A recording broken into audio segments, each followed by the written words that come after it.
Hey, this is Ed, former Hells Angel, California, and I'm chatting with Staxx.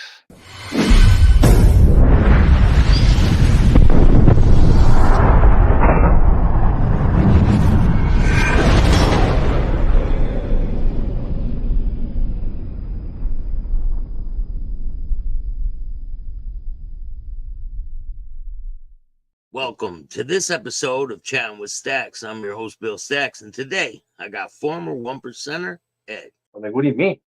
He's like, well, there's like 8 of us and just the 2 of you. I'm like, oh, so it's going to be like that? I said, if it's going to be like that, we can do this right now. And he said, oh, no. Typical guy trying to do his mud check because he thinks I'm going to, what does he think I'm going to say? I'm Hell's Angel. You know, I don't know if I can say that. I'm sorry.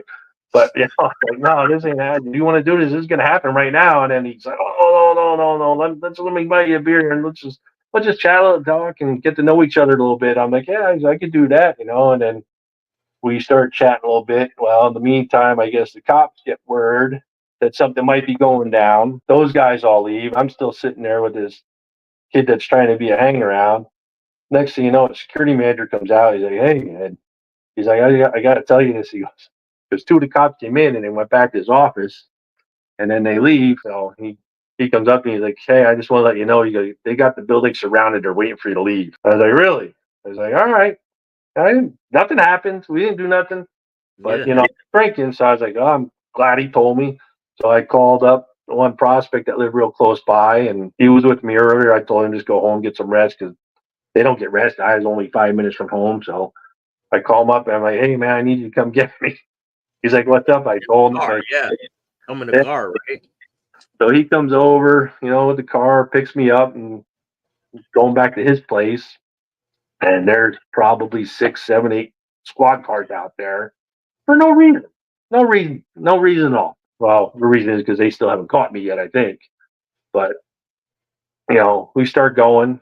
Same bullshit, same bull. They're coming up, their headlights off, coming up beside you. Another one goes up flying past you, goes up around the next corner, shoots down the next corner at the stop sign, waiting for you to go by. And they're just playing these like Mickey Mouse games. Like, whatever. So we go and we stop at his house and we get out of the car. And there's like 4 cars like all around us. So I get out of the car. I'm like, I'm going to go ask them what their deal is. So I start walking. I get out of the car and I start walking over casually. And next thing you know, like 4 more cars come screeching in.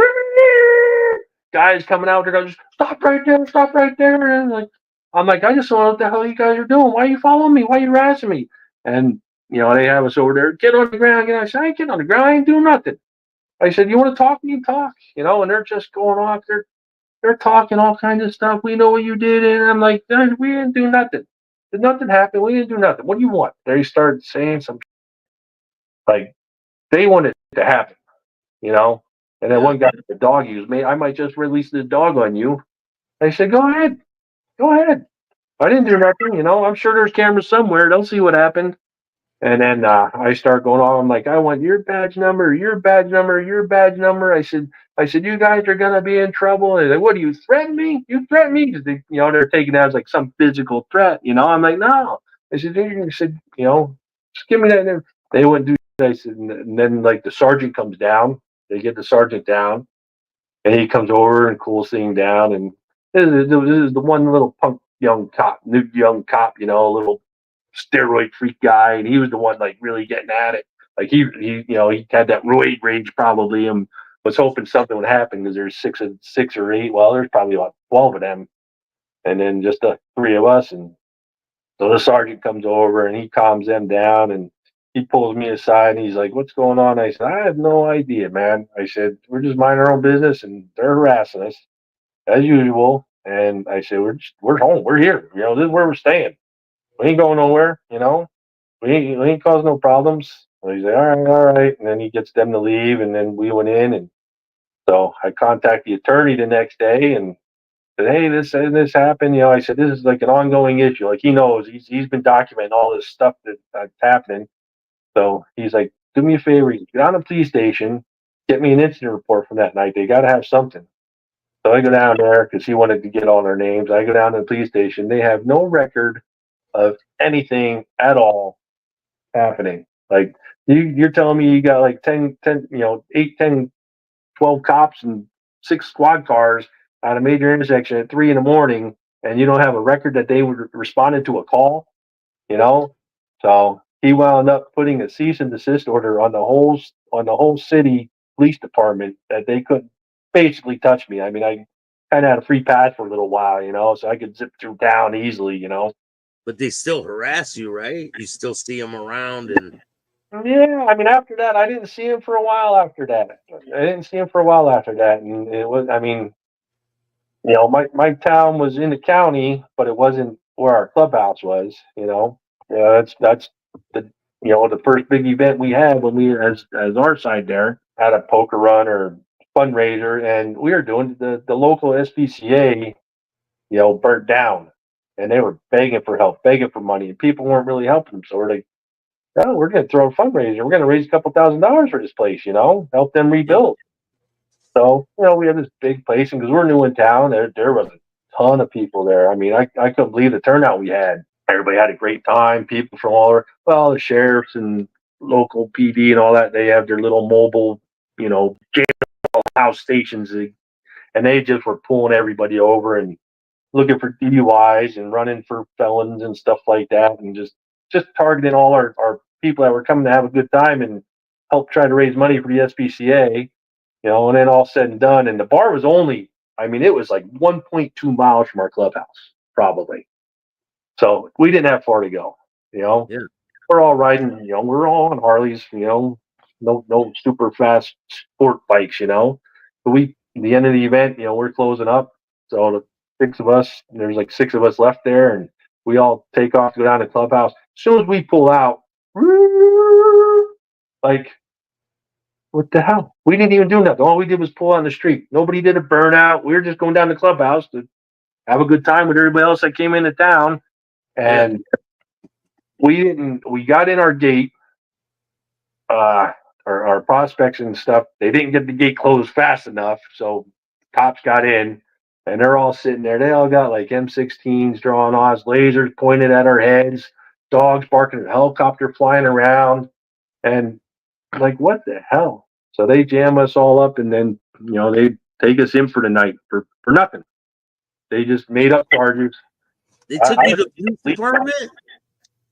you know, They handcuffed all you guys and took you in. took us in, and then and two of our old ladies went too, because they were passengers on the bike, so they all went in. Yeah, so they cuffed us right there and took us in. It was like we ain't do nothing. They're just they hated us there. So we That's spent the night in jail there, and there's 2 other guys. Well, my old lady at the time, she was scared to death, I think, because I don't think anything like that's ever happened to her. And I felt bad for the other guy's wife because she had to sit in the jail cell all alone all night. But my old lady at the time, she had this weird thing, and I guess I didn't see it, but she got nervous and she couldn't talk, and she was like doing like sign language type stuff. I didn't know all this was going on. They told me, hey, the rest of us are in the little trailer there getting arrested, fingerprinted, pictures, mugshot, all that kind of crap before they take us over to the county jail. And the one cop comes in and he goes, whose wife is deaf? And I was sitting next to the other guy that his old lady was getting there. He looked at me. I said, that's mine. I just knew. And he looked at me and he's like, she's deaf? I said, I'll tell you later. He goes, I didn't know she's deaf. They know this girl for a couple years. Yeah. Man, they let me. Luckily, they let me give her my phone, so she had contacts to start making phone calls and stuff, get us bailed out in the morning. But What yeah, did they book you on? well, they called evading high speed pursuit, whatever it is. Then I guess they found some pill like a Vicodin in somebody's pocket or something like that. So there was a drug charge on him, and some of the guys were looking at like 10, 12 years for nothing. And I was looking I was looking at 6 years. I I didn't even have an aspirin on me or nothing. None of us were drinking because we knew they were there. We were going to wait till we get to the clubhouse party. And yeah, that's what they did. That the local guy there in that county, he had a hard on for us, man. I mean, you're getting speeding tickets all the time. I had a stack of them from Yeah, everywhere. but, yeah, but you guys didn't do what they said you were doing. So No, but it doesn't matter. We went to the bail bondsman the next day or whatever, and I thought we were talking to him like, yeah, I said they'll charge you with whatever they want within reason, and then they just stack up them charges and hope that something can stick. But we all waited for that year or whatever, 2 years, and they never filed charges. They're just screwing us. Then it's not just that. You spend the night in jail or whatever, no big deal, but you got to go get your bike impound. There's another couple $100. Your bail, and then all the damage they did to your bike because they don't like tow it nicely. They just drag it, and it and just I'm sure they write a nice newspaper article about it, right? yeah, yeah. Those angels busted. High speed chase. I'm sure there was, but Yeah, it's crazy, crazy I'll how find it. I'll find the article. What year was this? uh, probably around 2005, 2005, 2006. It would have happened in Lake Elsinore, California. Well, we were in jail that night. They put us all together. I think they wanted to hear us talking, and we're just shooting, laughing, and telling jokes the whole time. We're having a good time. Just the six of us or whatever in there, and we start getting bored. No, there's two other guys that we saw at the run that we saw they were in the cell across. We start banging on the door to get the guard. Hey, guard, go get those two guys over here, and he did. He brought those two guys over ourselves.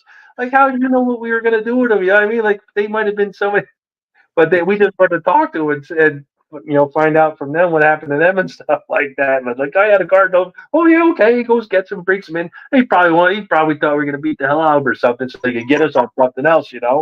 But Yeah. it's ridiculous. You'd never been really to prison or anything like that. Did No. you? Did you ever get a carry and conceal permit? Yeah. Yeah. And did the cops mess with you because of that? Well, out there in California, it's near impossible to get one of those. I have it where I'm at now. I can't say whether I did or didn't carry anything with me, you know what I mean? But you got to be But ready. still, with the cops on you that much, it's kind of like, damn. It's tough, you got to, and they were strict. They were more strict, I think, with pocket knives. Carrying a switchblade is a felony as opposed to carrying a loaded gun was only a misdemeanor. What? That's crazy. Yeah, that doesn't make sense. During your time as a Hell's Angel, did you have any run-ins with the opposition, like with the Mongols? Like during that time, I mean, I can't say for sure because I wasn't on that side. But I never saw somebody wear a patch. I mean, not for the Mongols. I mean, there's other guys from some of the other teams or something like they run around, but said we weren't really at war with them for the most part. I mean, there's some scuffles here and there, but like it wasn't like anything major. But yeah, and I never saw a Mongol patch until just like in person, just until a couple of years ago, and I was out in Colorado working.